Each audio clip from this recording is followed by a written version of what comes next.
Gwamnati ta yi umarnin ku dawo da motocin da aka ba. Na'am. Wasan ku sun ki mayar da motocin nan kuma muka ga har ma an yi umarni an je an kwato waɗannan motoci daga gidajen wasu daga cikin ku. Yaya ka ji da wannan al'amari kuma menene tunaninka? Wannan abu bai daɗi ba kuma inda sanin mai girma gwamna ina ganin wanda suka ba da wannan shawarar to gaskiya sun ba da gurguwar shawara. Me yasa ta zama gurguwar shawara? Domin kaga na ɗaya bara in fara maka da cewa a motocin nan na farko dai ba ministry aka kai su ba ofishin gwamnati aka kai su ba ofishin sakataren gwamnati aka kai su ba gamman house aka kai su ba motocin nan mai girma gwamna ya ce ya siyo yan majalisu motoci wanda yake wasu yan majalisun ma a yanda na samu labari wasu sun sai da nasu tunda ba su akai misali kana da iko ka saida ka canja ka siyo wacce tafita misali ya siyo alƙalai ba na aiki bane dama motocin na kai ka aiki ko an ba ai na tambaya ta kai fa kai shiru in baka yace mana ya sayo yan majalisu ya sayo alƙalin shi ma ya sayo su saboda baki da kansa saboda haka mun yi hakuri sama da shekara 2 to mu ma zai sai mana da farko yace kuɗi zai ba mu ma da farko yace ko kuma ya sai mana wasu sakanni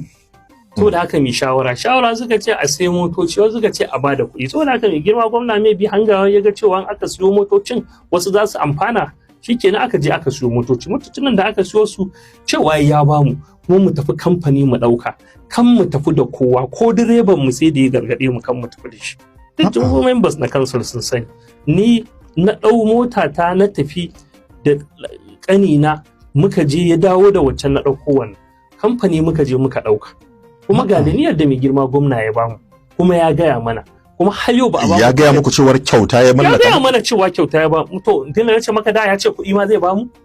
da ba cewa ya kuɗi za mu bayar mai zai ba mu mai son mota ya mara son mota mai uzurin sai je ba wata takarda da aka ba mu har na sauka daga komishina a rubuce ne a kanolajin cewa mota ba mu akai ba mota ta gwamnati ce shi yasa an ka je ministries ma babu rakon na motocin saboda kamfani muka je muka ɗauka muka tafi wanda yake in ba haka bane kamata yi a kawo su a yi mana handin oba da takardu da komai mi ta cikewa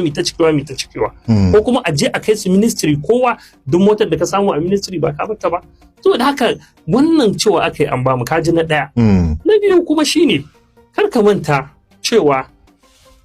mun yi aiki da motocinmu lokacin campaign sannan da muka zo gwamnati mun yi aiki da motocinmu har wajen sama da kusan shekara 2 ko shekara 2 da motocinmu akwai wuya antiya akwai depreciation ba wata doka da ta ce an baka komishina kai amfani da motarka amma kai ka san ba za ka zo ka ga mutanen gari cewa amman komishina ba zan shiga office ba sai an sai mun mota dole ne kara kai mutunci kamar yadda aka kyautata maka kuma mun gode saboda haka muka yi amfani da motocinmu wanda yake ya kamata ko su ne a bamu compensation because ba komishinan da zai amfani da motarsa shekara 2 lungu jeji siyasa taro sanyi zafi ba su lalace ba na uku akwai kwamishina wanda ya riga mu sauka kwamishina na transport abokina ne amini na ne ya riga mu sauka kuma an ban masa motarsa ya tafi da ita sannan ko a wannan abin da ake mana babu shi mu an ware mu ne saboda mun bari mun dawo saboda haka muka ga takarda kamar ya babu shi kana nufin ba a ce ya dawo da ta samu motar bayan ya tafi ba a ce kuma ya tafi da ita kuma ko da aka zo aka faffasa mana gidaje kamar ni sun lazana mun amaryata da kyan na samu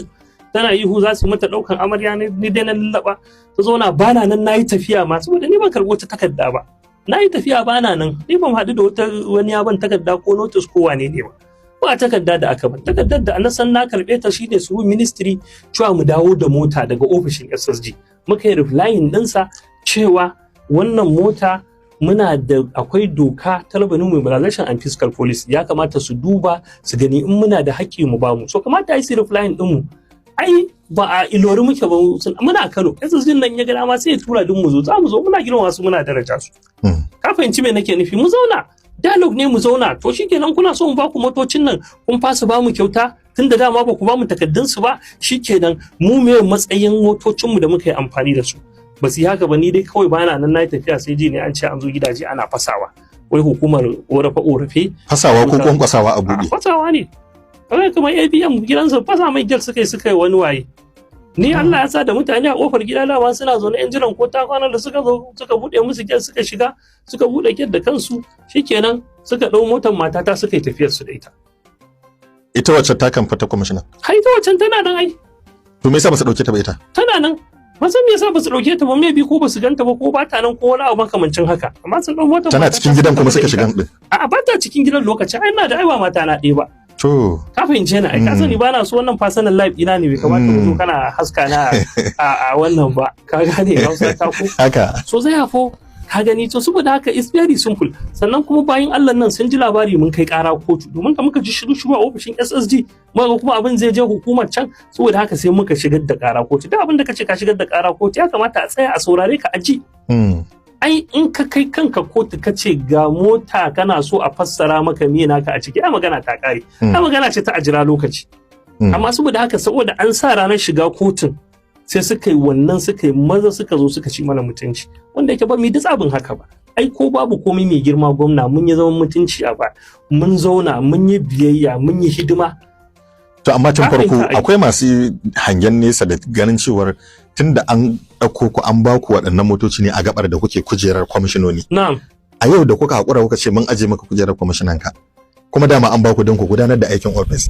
Ko da ba a ce ku dawo da su ba, sai wasu suke ganin yayi daidai da aikin hankali ku ce ga motocin ku. Ai bai ma kamata kai mun wannan magana ba, motar da ka tafi kamfani ka ɗauka in zan aje ta ga yin inda zan kai.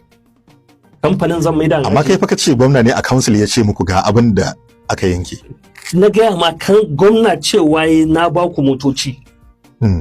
Ka gaya min kuma kamfani muka je muka ɗauka, ka gayan kamfani zan maida. To sai ka ce kuma ga shi SSG an rubuto muka daga gwamnatin ka dawo da su. To shine mu ma muka rubuta musu takarda. Sun ci rubuto mana takarda mu rubuta. Tun farko me yasa tunda kun yarda kun ce a ci daɗi lafiya ba za ku aje masa motocin su. To saboda me wannan ai muna da haƙƙi a ciki. Na kawo maka doka, na ce ma wani komishina ya tafi da tasa. Kuma ko yanzu ma ba a ce masa ya dawo da ita ba. Ka fahimce ni na ce maka cewa a kansul ne aka ce mu je mu ɗiba. Na gaya ma na ce maka da kuɗi za a bamu. Na gaya ma na ce ma motocin nan ba a ce mana na ministry bane, domin babu rakwadin ɗinsa a ministry. To me kake so maka? Ko mun je kotu. Kuma ka sani fa akwai alƙawarruka da gwamna ya mana. Alƙawarrukan nan baka ji mu mun kawo ƙararsu ba. Baka ji mu mun yi. Kamar yanzu duk alƙawaran ba su cika ba. Yanzu kamar yanzu misali duk komishinonin nan 5 da muka fita duk ya bamu kujerun maka kowa da kowa. Amma mu bayan mun aje kaga ya kwace abinsa ya hana mu. Ni wani dan gwagwarmaya ma na bawa, har iyalansa sai da suka zo suka yi min godiya. Ina gaya maka ya kai faso ɗinsa aka ce ya gwagwarma ta aici mun kwace tashi. To kaga